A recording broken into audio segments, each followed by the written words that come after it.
자, 그럼 이번에는 우리가 앞서서 살펴본 SPA에 대한 기본적인 개념을 바탕으로 해서 우리의 예제가 어떻게 동작할 수 있는지에 대해서 한번 이해해 보려고 합니다. 자, 일단 화면의 왼쪽 상단을 보시면 사용자가 보입니다. 자, 이 사용자는 자신의 컴퓨터에서 브라우저를 실행하고 그 브라우저에서 우리의 사이트로 접근하게 되고 그 사이트에서 페이지를 띄워야 되니까 그 페이지에 정보가 들어있는 우리의 호스팅 서버로 페이지를 띄울 수 있는 여러 가지 정보들을 요청하겠죠. 자, 그러면 호스팅 서버에서는 정적 파일들, 대표적으로 HTML 파일들을 사용자에게 내어주게 되겠고, 사용자는 그 파일들을 통해서 자신의 브라우저에 해당하는 페이지를 렌더링하게 되겠죠. 자, 지금 설명한 이 과정이 우리가 앞서서 살펴본 클라이언트와 서버가 통신하는 개념이라고 보시면 되겠습니다. 자, 그랬을 때 이 웹사이트가 이렇게 정적 파일만 주고받는 개념은 당연하게도 아니겠죠. 사용자가 정적 파일을 받아서 페이지를 띄웠다면 그 페이지에서 특정한 서버로 새로운 데이터들을 요청할 수가 있겠고요. 그렇게 요청받은 데이터를 서버에서 처리해서 사용자에게 다시 데이터로 내어줄 수 있는 그러한 구조가 포함되어져 있을 수도 있죠. 자, 이러한 기본적인 개념을 바탕으로 해서 우리의 예제가 실제로 어떻게 구성되어져 있는지를 한번 보죠.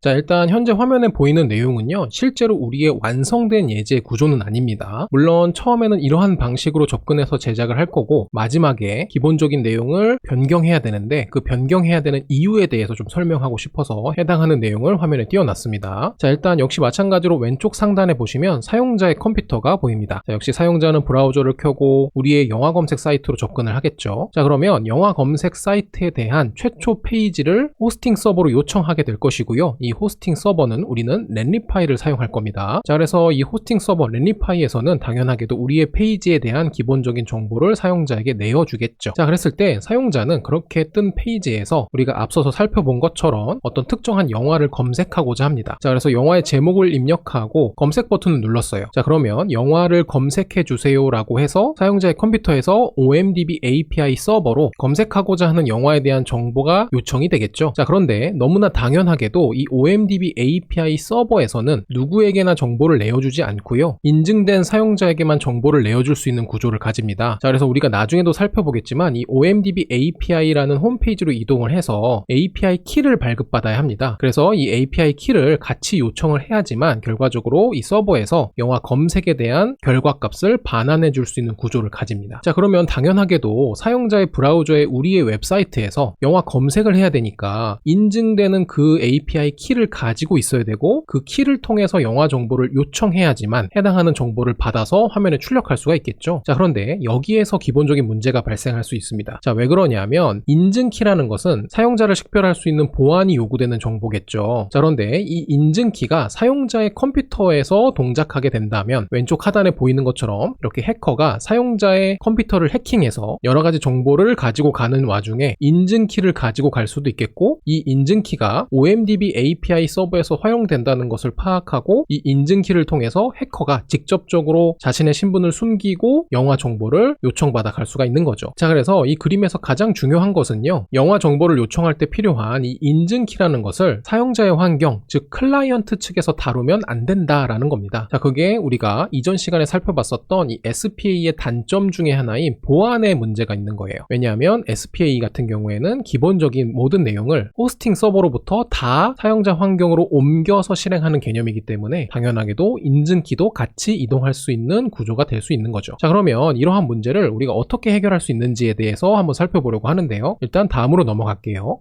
자, 그럼 이번에는 기존과 어느 부분이 달라져 있는지를 잘 한번 확인해 보세요. 그래서 화면의 아래쪽을 보시면 이렇게 렌리파이에 서버리스 함수가 추가되어져 있고, 이 서버리스 함수에 사용자의 브라우저에 들어있었던 인증키가 이동해서 들어있는 것을 볼 수가 있습니다. 자, 그러면 이 사용자 입장에서는 우리의 영화 검색 웹사이트로 이동했을 때는 렌리파이의 호스팅 서버로 페이지를 요청하고, 호스팅 서버는 정적 파일들을 사용자에게 내어주고, 이러한 과정에서는 민감한 정보는 전혀 동작하지 않는다 는 겁니다. 자, 그랬을 때 아래쪽에 보시면 해커가 이러한 과정에서 빼갈 수 있는 정보는 딱히 중요한 게 없게 되겠죠. 자, 그러면 실제로 영화 정보는 어떤 과정을 통해서 요청이 되느냐? 자, 사용자는 이제 직접적으로 OMDB API로 요청을 날리는 것이 아니고 영화 검색에 대한 요청은 새로 작성한 렌리파이의 서버리스 함수로 날리는 거죠. 자, 그러면 이 서버리스 함수 내부에 인증키가 들어있기 때문에 결과적으로 이 민감한 정보인 인증키는 외부에 노출되지 않는 구조를 가질 수가 있는 거죠. 그리고 이 서버리스 서버리스 함수가 별도로 이 OMDB API에 인증키를 포함한 영화 정보를 요청해서 그것을 응답받고 다시 그 결과를 사용자에게 내어주는 방식을 취하고 있는 겁니다. 자, 그래서 우리가 이 SPA 싱글 페이지 애플리케이션을 개발하는 입장에서는 인증키를 단순하게 정적 파일에 포함해서 사용자 환경에서 동작시킬 수 있으면 별도의 서버리스 함수를 세팅하지 않아도 바로 요청을 할 수 있지만, 문제는 보안적으로 민감한 정보가 사용자의 브라우저에서 그대로 노출되는 것이기 때문에 너무나 당연하게도 이러한 방식을 취하면 안 되는 거죠. 자, 그래서 이러한 보안 문제를 해결하기 위해서 대부분의 서비스들이 이러한 서버리스 함수가 꼭 아니더라도 별도의 백엔드 서버를 구성해서 민감한 정보의 노출이 없이 데이터가 처리될 수 있도록 여러 가지 작업을 하는 거죠. 자, 그런데 우리의 입장에서는 백엔드 서버에서 동작하는 로직을 만드는 것이 문제가 아니고 백엔드 서버가 실제로 구축돼서 동작하는 것 자체가 가장 어려울 거예요. 자, 그렇기 때문에 이 서버리스 함수를 사용하면, 자, 말 그대로 서버를 별도로 구축하지 않고도 로직만 가지고도 서버가 동작하는 것처럼 여러 가지 내용들을 만들 수가 있기 때문에 굉장히 유용하게 쓸 수가 있겠고요. 이 넷리파이에서는 이 서버리스 함수를 한 달에 약 12만 건의 요청까지 무료로 사용을 할 수가 있습니다. 자, 그러니까 초기 프로젝트를 만들 때는 굉장히 유용하게 해당하는 내용을 쓸 수가 있겠고요. 결과적으로 우리의 프로젝트에서 이러한 내용들을 다룬다라는 겁니다.